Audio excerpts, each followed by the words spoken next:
Assalamualaikum warahmatullahi wabarakatuh. Untuk pertemuan perdana kita akan mempelajari hakikat ilmu kimia dan penggolongan materi. Kalian sudah tidak asing dengan kimia kan? Ketika mendengar istilah kimia, biasanya yang terbayang yaitu bahan atau zat yang berbahaya, atau mungkin yang terbayang malah suatu laboratorium yang dipenuhi zat dengan rumus-rumus yang rumit. Pernahkah kalian berpikir kalau kimia itu ada di sekitar kita? Iya, kimia itu ada di sekitar kita. Nasi yang kita makan, air yang kita minum, udara yang kita hirup, baju yang kita pakai, bahkan diri kita sendiri pun tersusun dari berbagai macam unsur kimia. Jadi, kimia itu sangat dekat dengan kita.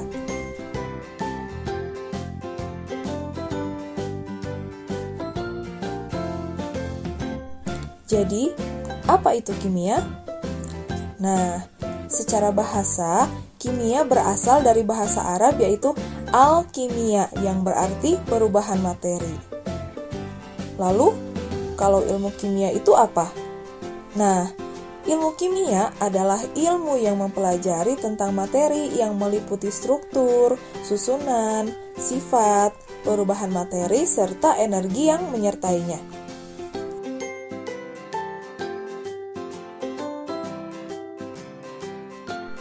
Seperti yang sudah Ibu jelaskan bahwa ilmu kimia itu merupakan ilmu yang mempelajari materi.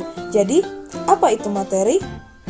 Nah, materi adalah sesuatu yang menempati ruang dan mempunyai massa. Contohnya, spidol, lemari, papan tulis, kayu, air, dan sebagainya. Materi sendiri dapat digolongkan berdasarkan wujudnya dan berdasarkan penyusunnya.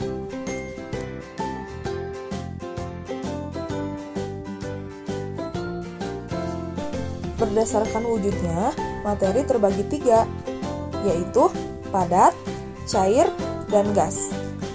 Materi berwujud padat mempunyai susunan partikel yang sangat rapat, teratur, dan sama sekali tidak terdapat ruang gerak, sehingga teksturnya kaku, padat, dan keras. Materi yang berwujud cair mempunyai susunan partikel yang acak dan longgar, sehingga bentuknya dapat menyesuaikan dengan bentuk ruang dalam wadah yang ditempati dan membentuk permukaan yang rata. Sedangkan materi yang berwujud gas mempunyai susunan partikel yang mengisi seluruh ruang dan bergerak bebas dalam ruangan dengan jarak antar partikel yang berjauhan. Lalu, berdasarkan penyusunnya, materi terbagi 2, yaitu campuran dan zat murni.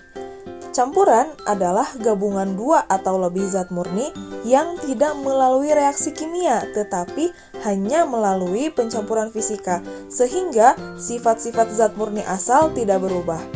Campuran dikelompokkan menjadi 2, yaitu campuran homogen dan campuran heterogen.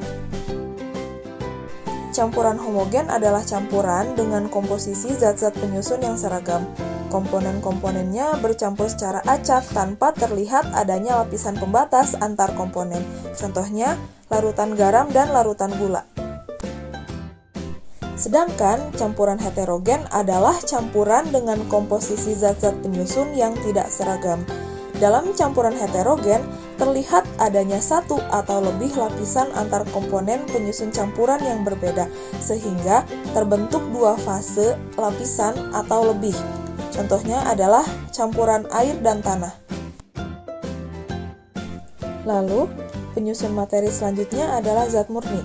Zat murni adalah suatu bentuk materi yang memiliki komposisi kimia dan karakteristik yang konstan. Zat murni terbagi 2, yaitu unsur dan senyawa. Unsur adalah jenis materi terkecil dengan sifat fisika dan kimia yang unik. Suatu unsur hanya tersusun dari satu jenis atom saja. Unsur terbagi 3, yaitu unsur monoatomik, unsur diatomik, dan unsur poliatomik.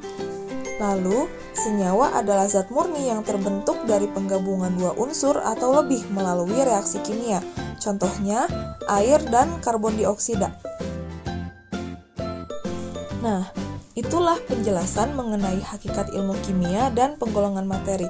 Semoga ilmu yang Ibu berikan bisa bermanfaat untuk kalian, dan apabila masih ada yang belum paham, boleh ditanyakan langsung atau boleh mencari lagi dari berbagai sumber.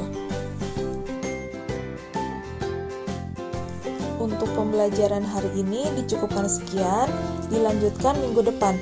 Wassalamualaikum warahmatullahi wabarakatuh.